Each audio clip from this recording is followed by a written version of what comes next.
በሌላ ነገር ሳይሆን ጠልተነው አይደለም። እኔ አልጠላውም። እኔ ከእሷ ጋር እንዲሆን ስለምፈልግ ብቻ ነው እንደዛ ማደርገው። ከተሳሳተው መንገድ ዛሬም ቢሆን እኔ አሁን እንደምተናገራችሁ ጥሩ ነው ብላችሁ እንደተዋችሁት አልተውም። እኔ እናንተ የራሳችሁ አመለካከት ነው። ዛሬም የተናገረው ንግግር ትክክል አይደለም። ብሩኬ የሰው ልጅ በአንድ ሳምንት ህይወቴን ስጀምር ለምን ትመለሻለሽ አይባልም። አሁንም ደግሜ እነግርሃለሁ፣ እውነቴን ነው የምነግርህ። ይሄ ንግግርህ ቃላቶችህን ካልቀየርክ የራስህን ላይፍ ያበላሽብሃል። እውነቴን ነው። ዛሬ ሰው አብሮ ሆኖ አዎ ብሩኬ ጥሩ ሰው ነው፣ አዎ ብሩኬ ትክክል ነው የሚልክ ውሸታም ነው፣ ውሸታም ነው። ስህተትህን ካልነገሩክ እነዚህ አይወዱህም። አሁን ዛሬ ራሱ አባትየውን አቁመ ማለት የሌለብህን ነው ያልከው። ዛሬ ራሱ ለምን መሰለክ እሷ የመጣችሁ እኮ እቤትን ብላ አይደለም፣ እቤት ስለሰጠሃት አይደለም። ሃይማኖት ታደሰ ጥቅመኛ ብትሆን ኖሮ ራሱ አርጋ ታሳየን ነበረ። ከአንተም ተቀብላ እሷም ከአንተ እኩል ታገኛለችኝ ማሳየት ብትፈልግ። ግን እሷ ህይወቷን፣ ኑሮዋን፣ ውስጧን ሁሉ ማሳየት ስለማትፈልግ ነው። እኔ አደንቃታለሁ። ሁሌም አንደኛ ናት ለእኔ። እሷ ከነ ጥፋቷ ለእኔ አንደኛ ናት ሁሌም። ነገር ግን ከእሷ ተማር፣ አጠገብህ ካለችው ተማር። እኔ ብዙ ነገር እሷን አይተህ መማር ትችላለህ፣ እኛም ባንመክርክ። ዛሬ ራሱ የሰው ልጅ እንዴት ነው በሳምንቱ ህይወቴን ሲጀምር አይባልም። የ2 ዓመት ህይወት እኮ በአንድ ወር የሚፈርስ አይደለም። ብዙ ነገር ያስፈልገዋል።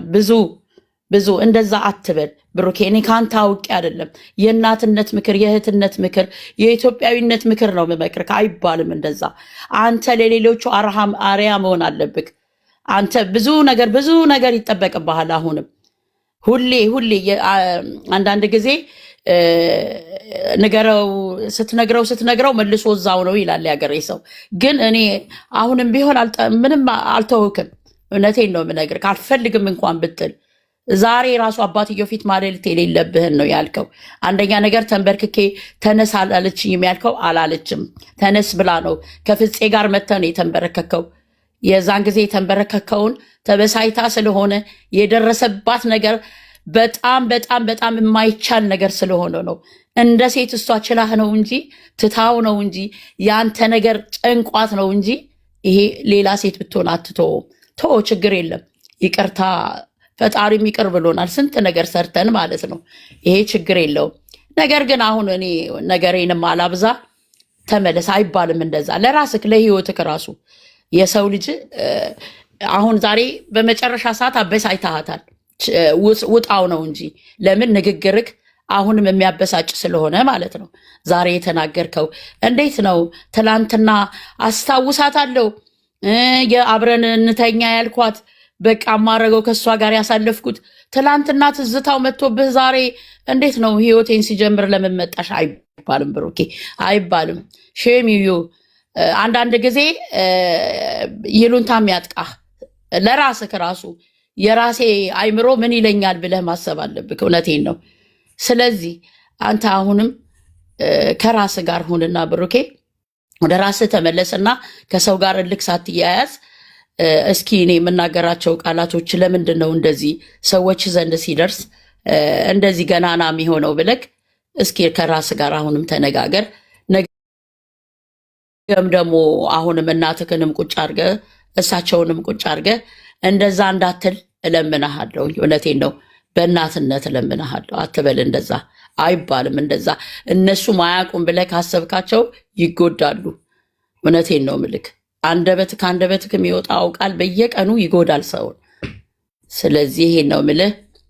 አመሰግናለሁ የእኔ ልጅ። ደግሞ ተመልሰሽ ወደ ራስሽ ተመልሰሽ እኛንም ስላመሰገንሽን ሁሉንም ኦዲየንሱንም ሁሉ አመሰግናችኋለሁ ስላልሽን። አንቺ ሁሌም ነው የምታመሰግንኝን። እኛም እንኮራብሻለን። ለእኛ ሁሌም አንደኛችን ነሽ። እንወድሻለን ዛሬም ነገም። ይሄንን ነው ምላችሁ። ጓደኞቼንም በጣም ነው ማመሰግናችሁ። ብትሰደቡ፣ ብንዘቀዘቅ፣ ብንሰደብ፣ አሮጊት ብንባል የማያውቁት ሁሉ እኛን አሮጊት ቢያደርጉን እኛ ወልደን ከብደን ነው። እነሱ ሲብላኝላቸው ለነሱ ወይ አይሰሙ ወይ አይባንኑ ወይ አይነቁ።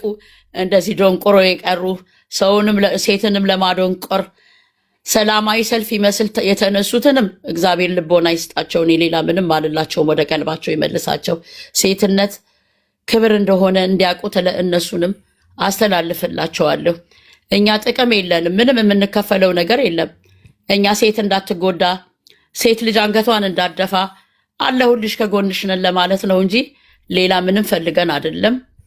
እስኪ ደግሞ እናንተ ደግሞ የተረፈውን በጣም ነው መወዳችሁ፣ አመሰግናችኋለሁ። ጀግና ናችሁ እናንተም ለእኔ እዚህ ጋር የተሰባሰባችሁ ሁሉ። ይሄ ነው እንግዲህ የምናገረው። እንዬ እናመሰግናለን። እግዚአብሔር ያክብርልን። እናመሰግናለን። እውነት አመሰግናለሁ። እኔ ቆንጆ ክበሪልኝ። አንቺም እንደዚህ የሆንሽ እኔ ለአንቺ ቃላት የለኝም። እግዚአብሔርን ያው የእነሱን መለያየት አንቺም አትፈልጊም አውቃለሁ። እንግዲህ ሰው እንደተረዳው ነውና እንግዲህ አስተሳሰባቸው ነው። ምንም ማድረግ አንችልም። ፈጣሪ ለነሱም ልቦና ይስጣቸው ነው የምለው። እኔ ምንም አይደለምና ስለኔ ችግር የለውም የኔ ውድ። ምክንያቱም የሚዲያ ሰው ጠላሽ አልጠላሽ ምንም ያረግሽ ነገር የለም። ገባሽ? እኔ የምኖረው ሌላ ገባው ሌላ ቤቴ ነው የምኖረው በራሴ ነው። ምንም ችግር የለም ቢጠሉኝ ባይጠሉኝ። አድማ ደግሞ ፈጣሪ አድማ ያርግብሽ። የሰው አድማ ማለት ነው የትም አደርስም። ገባሽ? ዋና ምንድነው ፈጣሪ ባንቺ ላይ አድማ ያድርግብሽ። ሰው አድማ አረገብሽ፣ አናገረሽ፣ ምን አለሽ ምንም አይደለም። በቃ አንቺን የሚያስተዳድርሽ አለ፣ እኔን የሚያስተዳድረኝ አለ፣ ማንንም የሚያስተዳድረኝ የለም። በራሴ ላይ ነው የምኖረውና እኔ እግዚአብሔር ይመስገን በራሴ ታማምኜ ራሴን በራሴ ማኖር ሴት ነኝ። እኔ ማንንም እኔን እንደከፍት የሚነዳኝ ሰው የለምና አትጨነቂ ስለኔ እሺ የኔ ውድ ገንዬ። እኔ እናንተ ሲነኩ ነው እኔ እንደው የሚከፋኝ እንጂ በእውነት እኔ ሲነኩ እኮ አልናደድም። እናንተ ሲነኩ ነው እኔ እንደው የምናደደው። መቅዲዬ ተረኛ ነኝ አዳሪና አንድ ያውርቼ ልውጣ።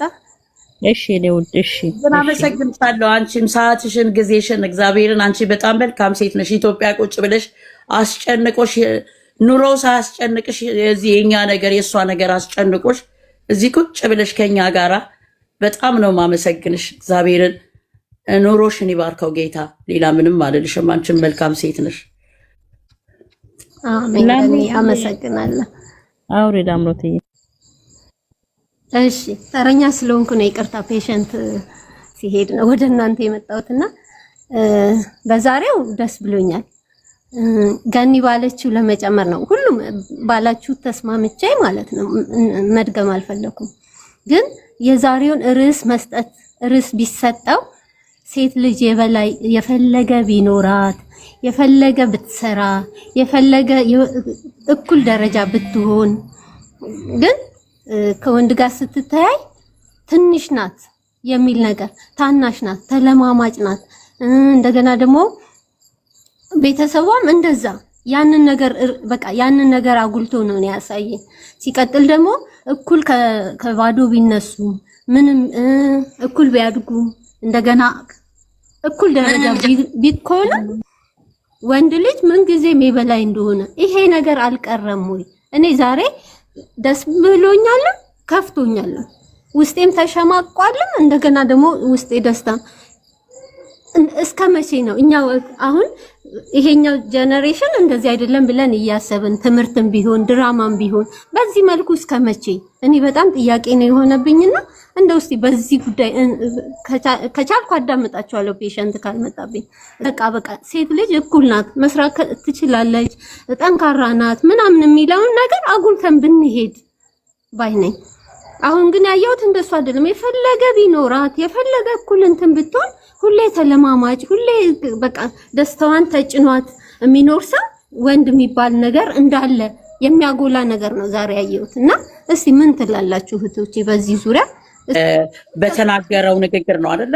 ዛሬም መናገር በሌለበት ሰዓት ትላንትና ሌላ ህይወት ጀምሬያለሁ። አይ ትላንትና አመሰግናችኋለሁኝ ተትላንት ወዲያ ምክር አልፈልግም ገንዘብ እንጂ አለ። ችግር የለውም በብስጭት የሚያወጣው ቃላት ነው ተብሎ ብለው ሁሉም ዝም አሉት። ነገም ሲመጣ ሌላ የልብ ቁስል ይዞ ይመጣል። ተነጎዳም ሲመጣ ያ ለሱ ጥሩ አይደለም፣ ለራሱም ነው። ሁሌም እኔ አልተወውም። ሁሌም ራሱ ወደ ራሱ ተመልሶ ይስተካከል። እኔ ማንም ልጄንም እኮ ወይ ቀተሹ መተሹ አይደለም፣ ራሱ ሲፈልግ ነው የሚቀየረው። የባሰ እንደውም ዱላ ሌላ ነገር ውስጥ እንዲገባ ያደንዛል ይባላል። እንደውም ዱላ የሰው ልጅ ግን ምክርና ንግግር የሰው ልጅ ይቀይራል ብዬ ነው ማምነው። እውነቴን ነው የምልሽ። እሱ አይደለም የሴት ልጅ ክብር ጋሽዬን እንደ አባቴ ነው ማየው። ማጣት አልፈልግም። እነዚህ ለእኔ ሁሉም እዛ ቤት ውስጥ የሚመጡ መልካም ቤተሰቦች ናቸው። አይደለም እሱ ማንም እኛ እዚህ በካሜራ የምናያቸው እንኳን በጣም ነው የሚያሳዝኑት። በጣም ፍቅር የሆኑ ቤተሰቦች ናቸው። እሳቸው ፊት ራሱ ህይወቴን ጀምሬ አይባልም። እሷ እንደዛ ብትለው እንኳን እሱ እንትን ከእሷ በልጦ መገኘት ነበረበት።